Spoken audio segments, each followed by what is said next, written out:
नमस्कार, तुमच्या सगळ्यांचं पुन्हा एकदा खूप खूप स्वागत आहे। भाविकांना आलेले विविध अनुभव रोज तुमच्या समोर घेऊन येत असते। जर का तुम्हाला हे अनुभव आवडत असतील तर कृपया आपल्या चॅनलला सबस्क्राइब करा, बेल आयकॉन क्लिक करा, ज्यामुळे येणाऱ्या व्हिडिओचे नोटिफिकेशन्स तुम्हाला मिळत राहतील। आणि तुम्हाला तुमचे देखील काही अनुभव शेअर करायचे असतील तर ते तुम्ही मला कॉमेंटद्वारे फेसबुक किंवा इंस्टाग्रामवर लिहून पाठवू शकता। फेसबुक आणि इंस्टाग्रामची आयडी आपल्या प्रत्येक व्हिडिओच्या डिस्क्रिप्शन बॉक्समध्ये दिली आहे। तर चला आजच्या व्हिडिओला आपण सुरुवात करूया। नमस्कार, तुमच्या सगळ्यांचं पुन्हा एकदा खूप खूप स्वागत आहे। आज मी आपल्याबरोबर आपल्या एका सबस्क्रायबर ताई श्वेता यांचा अनुभव शेअर करत आहे। ताई म्हणतात, नमस्कार देवती ताई, मी श्वेता। सगळ्यात आधी आपण सुरू केलेल्या नवीन चॅनलला खूप खूप शुभेच्छा देते आणि माझा हा अनुभव तुम्हाला शेअर करत आहे। महाराज यांची छत्रछाया खूप लवकर प्राप्त झाली, कारण आई ही महाराजांची खूप सेवा करत असे। तिला पाहून पाहून मी देखील महाराज यांची सेवा करू लागले। मी दिसायला फारशी सुंदर नसल्याने आईबाबांना माझ्या लग्नाची खूप चिंता वाटत। त्यात आमची आर्थिक परिस्थिती खूपच वाईट, शिवाय आम्ही तिन्ही बहिणी, त्यात मी सर्वात मोठी, त्यामुळे माझं लग्न जुळले शिवाय दोन्ही लहान बहिणींच्या विवाहात अडचणी निर्माण होणार म्हणून आईबाबांना खूप चिंता वाटत। ते कधी मला त्यांची जाणीव होऊ देत नव्हते, पण मला सगळं कळायचं। मी मात्र माझे सगळी कामं व्यवस्थित करत असे। कॉलेजला जाऊन शिक्षण पूर्ण केलं। घरची सगळी कामे मी माझ्या अंगावर घेतली, अगदी धुणी भांडीपासून तर जेवण बनवण्याची सगळी कामे मी करत। शिवाय माझी नित्यनियमाने महाराजांची सेवा सुरूच होती।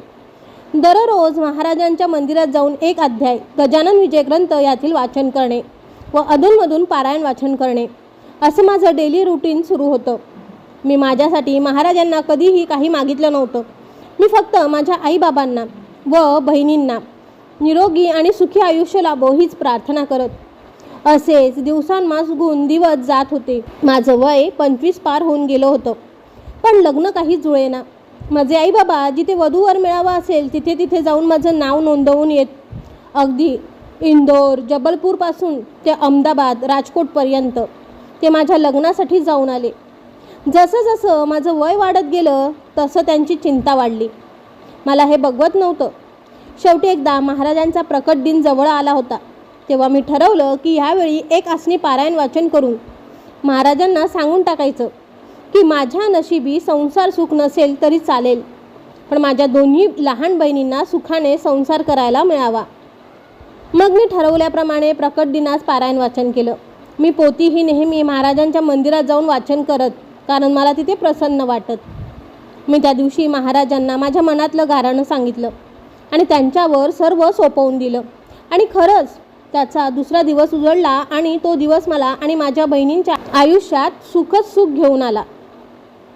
प्रकट दिनाच्या दुसऱ्या दिवशी माझ्या मामाचा, जो अहमदाबाद येथे राहतो, त्याचा फोन आला आणि त्यांनी बाबांना सांगितलं की तुम्ही 4 महिन्यापूर्वी श्वेताईच्यासाठी ज्या मुलाचं स्थळ पाहण्यास आले होते त्याची आई वडील यांना तुमच्याशी बोलणी करायची आहे, तरी जमेल तसं लवकरात लवकर अहमदाबाद येथे येऊन जा।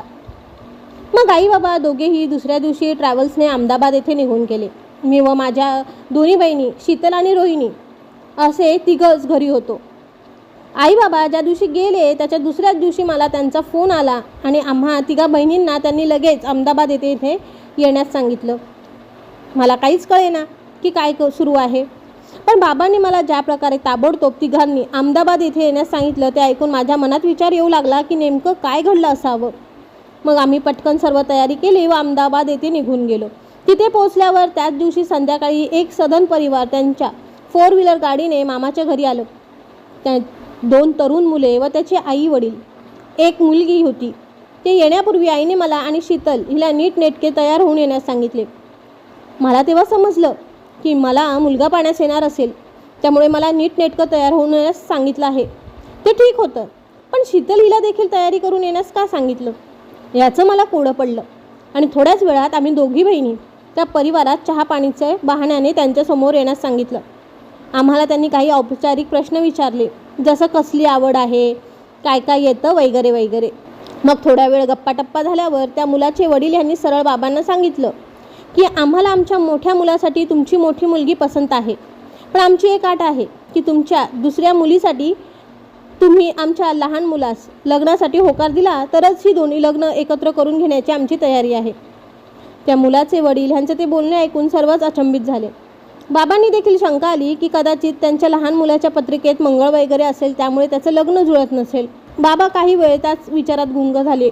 ते काहीच बोलत नाहीये पाहून मुलाचे वडील यांना कळलं की बाबा यांना असे दोन्ही मुलांच्या लग्नाची अट घातली म्हणून शंका उपस्थित झाली आहे. मग ती शंका दूर करण्यासाठी मुलाचे वडील स्वतःच म्हणाले की माझ्या मुलांमध्ये किंवा त्यांच्या पत्रिकेमध्ये कुठलाही दोष नाही. तर त्याचं कारण असं आहे की ही माझी मुलगी सायली, हिचं मागील वर्षीच आम्ही खूप थाटामाटात लग्न करून दिलं होतं. पण हिच्या सासरकडील परिवार हा एकत्र कुटुंब होता व आमचे जावाई हे त्यांचे लहान भाऊ यांच्यापेक्षा कमाई करण्याच्या बाबतीत खूप मागे असल्याने त्यांना व माझ्या मुलीला खूप मानसिक त्रास सहन करावा लागला. माझ्या मुलीला जावाई यांची लहान भावाची बायको ही खूप अपमानास्पद वागणूक देत होती. त्यामुळे नाईलाजाने आम्हाला आमच्या मुलीला सासर सोडून आमच्याकडे घेऊन यावं लागलं. असला प्रकार आमच्या परिवारात घडू नये म्हणून आम्ही आमच्या दोन्ही मुलांसाठी तुमच्या दोन्ही मुलींच्या लग्नाची अट घातली. त्या बहिणी असल्याने त्या एकमेकांना सांभाळून तर घेतीलच, शिवाय आमच्या दोन्ही मुलात कधी दुरावा निर्माण होणार नाही. हे कारण ऐकून माझे आई बाबा खूपच खुश झाले, कारण आज त्यांच्या दोन्ही मुली एकाच परिवारात एकाच वेळी सून म्हणून जाणार होत्या. आणि शिवाय मुलाकडचे लोक सदन समजूतदार असल्याने त्यांनी लग्नाचा सर्व खर्च तेच करतील असं सांगितलं. त्यामुळे आईबाबांना इतक्या दिवसापासून जे टेन्शन आलं होतं ते एका क्षणात नाहीसं झालं. आणि हे सगळं काही घडलं ते माझ्या गजानन माऊली हिच्या आशीर्वादानेच. आज आम्ही दोन्ही बहिणी सुखाने संसार करत आहोत. फक्त आज आम्ही एकत्र राहत नाही, कारण माझे दीर म्हणजे शीतलीचे मिस्टर यांना परदेशात नोकरी मिळाली म्हणून ते तिकडे राहतात.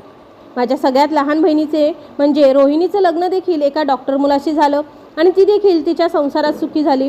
खरंच मी जे गजानन विजय ग्रंथ यात वाचले की मुले बाळे कोणाची, धनदौलत कोणाची, तू न वाही चिंता त्याची, ते अवघे समर्थांचे.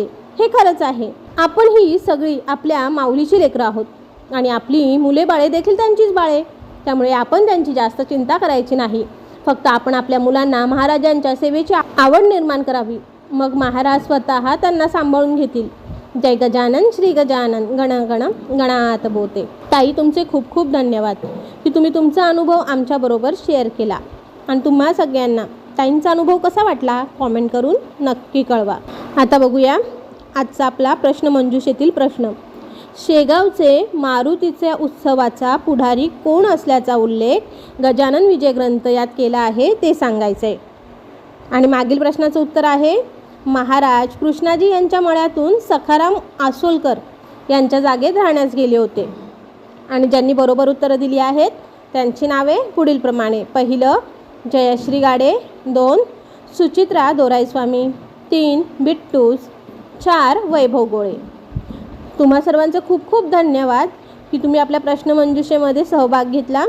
आणि त्याचबरोबर तुम्ही देखील तुमचे अनुभव मला कॉमेंटद्वारे फेसबुक, इंस्टाग्राम किंवा आपल्या जीमेलच्या आय डीवरती लिहून पाठवू शकता. फेसबुक, इंस्टाग्राम आणि जीमेलची आय डी आपल्या प्रत्येक व्हिडिओच्या डिस्क्रिप्शन बॉक्समध्ये दिली आहे. श्री गुरुदेव दत्त. श्री गुरु गजानन माऊली नमः. गण गण गणात बोते.